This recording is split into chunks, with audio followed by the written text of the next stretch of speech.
Olá, pessoal. De volta aqui com o Semicast. E aí, Ricardo, tudo bom? Como é que você tá? Carlinhos, tudo bem.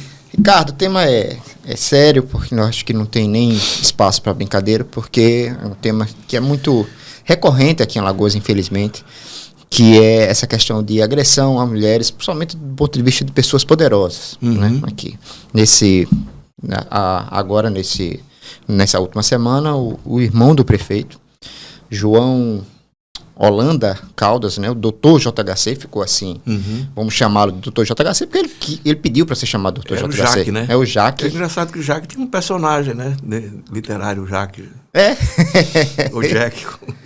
Então, perdoe a brincadeira. Que não mas é verdade, mas tem uma relação, né? Ele acabou sendo detido, foi encaminhado para a delegacia após uma suposta agressão. A gente tem que falar suposta porque depois a suposta vítima veio nas redes sociais para dizer que não foi. Enfim, mas esse é um ponto de partida para toda uma discussão.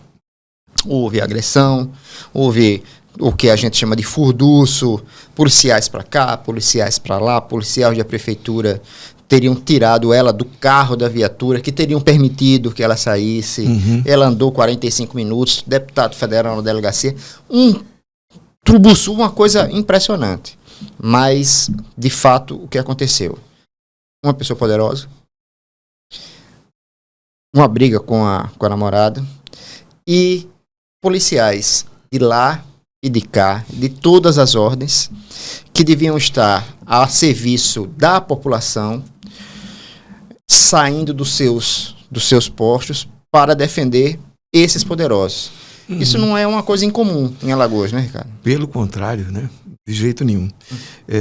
Você sentenciou que não pode haver brincadeira, mas eu ia perguntar a você se houve entreveiro. Mas o entreveiro. Esse é o ano do entreveiro. O ano 2023 é o ano do entreveiro. Vamos lá. Se você me permite, primeiramente, eu não tenho, assim como eu não gosto e não gosto mesmo, de gente que mata gente, e não gosto mesmo. Assassino, para mim, é assassino, seja qual for a profissão dele, se for político, se for governante, se for deputado, eu não gosto. Assim como também eu não gosto e nem respeito macho, entre aspas, que bate em mulher. Ou em mulher, ou qualquer pessoa vulnerável. É um ato de extrema covardia. Isso não tem nada de valentia, é pura e absoluta covardia.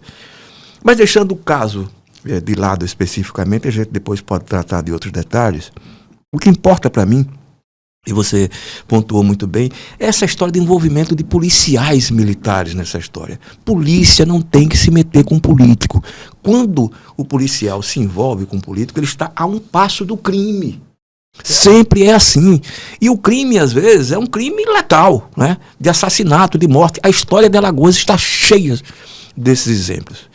O que aconteceu especificamente, e merece sim ser investigado com rigor pela Corregedoria da Polícia, pela Secretaria de Segurança, pelo secretário de Segurança Flávio Saraiva, que é o secretário, tem a obrigação de apurar isso. Primeiro, os policiais que estavam envolvidos, entre aspas, houve esse sequestro, e se são policiais militares a serviço de JHC, por quê? Não, assessoria militar, isso não tem de existir. Por que assessoria? Porque esse fetiche pelo homem fardado, o cara que anda com um revólver no coldre, né? Não, é meu assessor, é da minha assessoria militar. Na Assembleia, o que você mais vê é militar, né? Na Assembleia, no Palácio. Eu me lembro que uma vez o Renan Filho queria falar comigo, foi a única vez que eu fui conversar com ele, queria conversar apresentando os planos dele de governo. Eu estou lembrando isso agora. Quando eu cheguei lá, o Enio disse, você conversa, sim, em tom de entrevista, e eu vou usar. E fui. O recebido era um coronel batendo continência para mim. Eu digo, o senhor está equivocado, eu não sou policial, não, eu sou militar. Não, o governador, não, eu não sou, para que bater continência para mim? Eu brinquei, um bichiste, né? Mas o policial, eles têm esse fetiche, porque gostam que o policial bata continência para eles. Eles acham isso lindo, maravilhoso, um policial bater. Isso significa autoridade, significa poder. E por conta da lealdade, da obediência. E o policial, em regra, seja ele oficial ou seja praça, ele se sente na obrigação de ser leal e obediente a quem ele está servindo.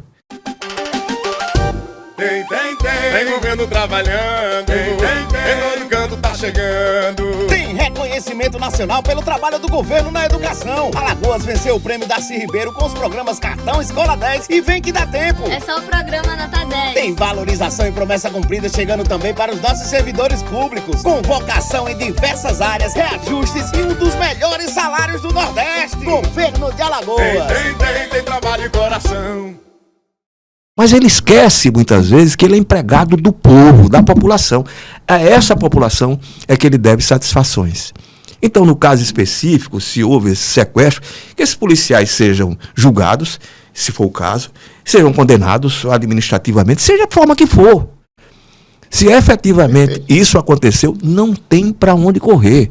Se o doutor JHC bateu na namorada, e isso ficar consignado, ela disse que não bateu, e às vezes você não sabe, né? O que acontece ali, na alcova, entre quatro paredes, né? Ninguém sabe, né? Aliás, tem uma história do Nelson Rodrigues que é uma maravilha. A gente vai até, depois eu me lembrar, eu vou falar sobre isso. Mas assim, independentemente de qualquer coisa, isso precisa ser apurado e precisa ser concluído o inquérito, seja contra o doutor JHC, seja contra os policiais que participaram. Mas tem um outro episódio nessa história que para mim é muito grave, gravíssimo. E se eu fosse parente dessa jovem, não sei nem o nome dela, confesso, não memorizei, e não conheço, não sei se ela é branca, se ela é preta, se ela é ruiva, se ela, não sei, não tenho a mínima ideia. Eu iria para o Ministério da Justiça denunciar que o 190 do Estado de Alagoas não preserva o sigilo. A gente teve a divulgação do áudio, né, da conversa telefônica. Aquilo aconteceu por acaso. Quer dizer, como é que isso vazou? Não estou aqui, e até conversamos sobre isso, culpando o Edivaldo Júnior, né, que foi quem divulgou. Chegou para ele. Enfim, eu particularmente não me envolvo com esse tipo de coisa. Já disse e repito. Eu carrego esta medalha, eu considero a medalha. Eu nunca falei da vida pessoal de ninguém. Mas ali era um caso, um crime, ele julgou que deveria divulgar e chegou às mãos dele. Quem entregou? Foi o Palácio? Foi o comando da polícia? Foi um praça que estava ali? Seja quem for, isso precisa ser apurado. Enquanto isso não for apurado, a responsabilidade é do governador Paulo Dantas. Eu iria, em sendo parente dela, o próximo, iria ao Ministério da Justiça denunciar que o governador do Estado de Alagoas não respeita o sigilo do 190. Ele não deu uma palavra sobre isso.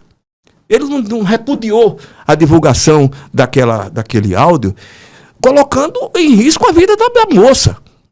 Né? Está o endereço, né? Está o nome dela.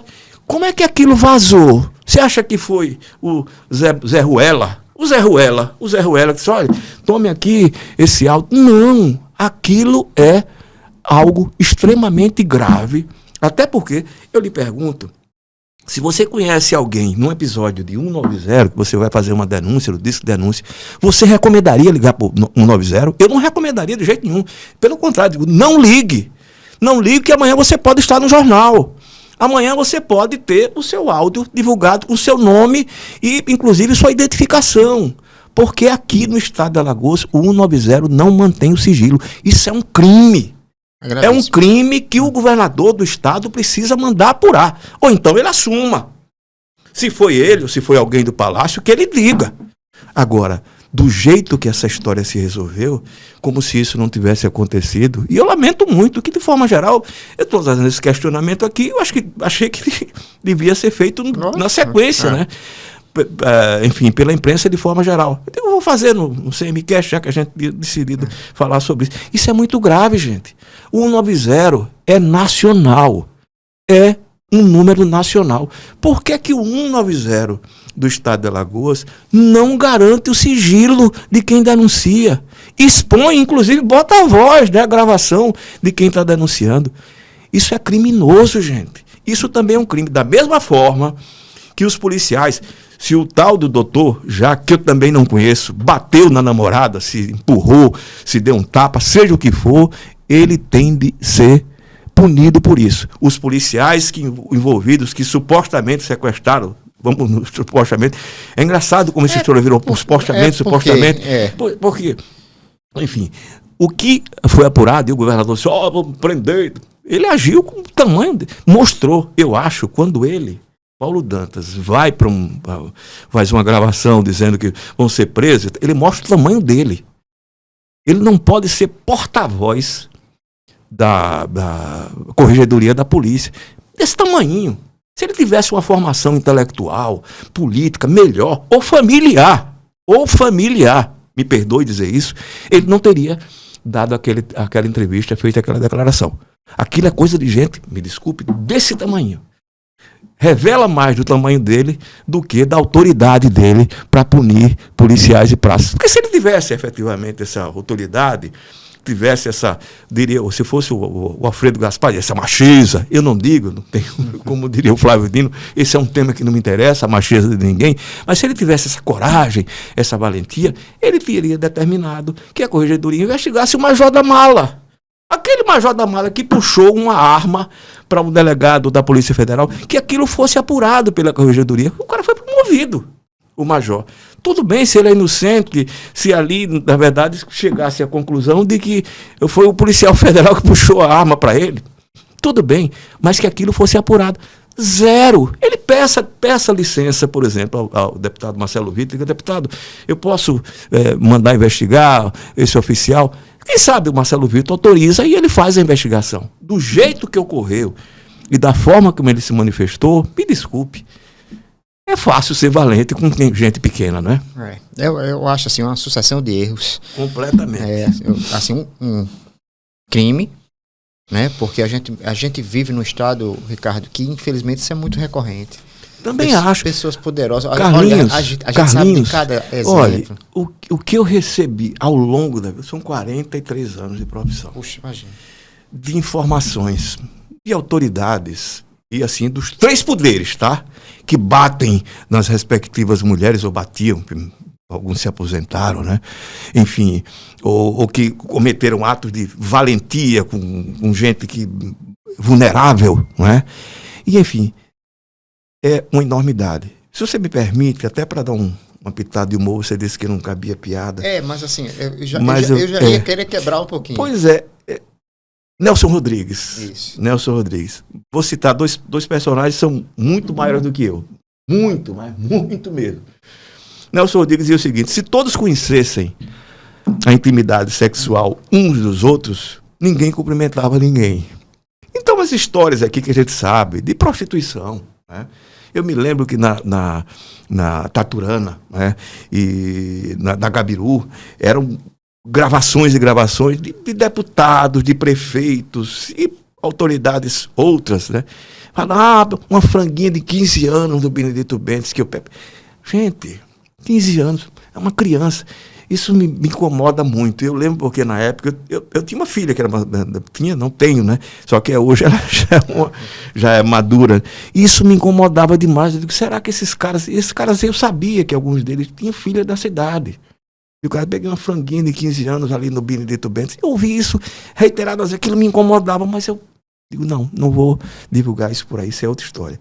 E para fechar de citação, o Michel de Montaigne, que é meu filósofo de cabeceira, né, em seus ensaios, ele dizia o seguinte, tratando da história da hipocrisia, né, em relação a isso, que é muito próprio, né? O cara condenando o doutor JHC, que deve ser, imagino eu, condenado se efetivamente ele bateu, tem que ir para a chave, botar, enfim, tornozeleira eletrônica, o que for, tá? Medidas protetivas, seja o que for. A decisão da justiça. Quem vai decidir é a justiça? Não. Eu estou falando em tese, tá? O Montaigne dizia o seguinte sobre hipocrisia: da mesma folha de papel onde acabou de escrever uma sentença de condenação de um adultério, e quantos adultérios eu conheço também que me diziam, eu nunca citei nenhum. Me desculpe, en passant. O caso no Senado Federal, enfim, que houve, né, que foi um escândalo nacional, eu nunca citei o nome da personagem. Nunca. Não é por nada não é prurido não, moral, não, porque eu acho que não, isso você termina fazendo sofrer outras pessoas que não tem nada a ver com isso. Né? Eu me lembro, se você me permite, antes de voltar aqui ao Montaigne, para encerrar, num episódio também mais recente, isso a história das medalhas, né? Minha filha liga para mim de São Paulo, ela acompanha o noticiário local, e houve uma operação policial lá em São Paulo com uma personagem daqui. E ela ligou, disse, painho, eu fiquei muito feliz, porque eu sabia que você, entre todas as publicações que eu vi, não falaria sobre, enfim, o que foi encontrado lá no hotel. Porque eu lhe conheço. Eu fiquei, me senti contemplado, né? Porque eu sabia que você não ia falar sobre isso, e não falei. E não vou falar agora, as pessoas vão entender, mas enfim, não vou falar. Da mesma folha de papel onde acabou de escrever uma sentença de condenação de um adultério, o juiz rasga um pedaço para enviar um bilhetinho amoroso à mulher e um colega, Michel de Montaigne. É isso, Ricardo. Esperamos que todos os envolvidos sejam devidamente investigados, sem hipocrisia ou culpados. Claro. Entendeu? É basicamente isso que a gente espera.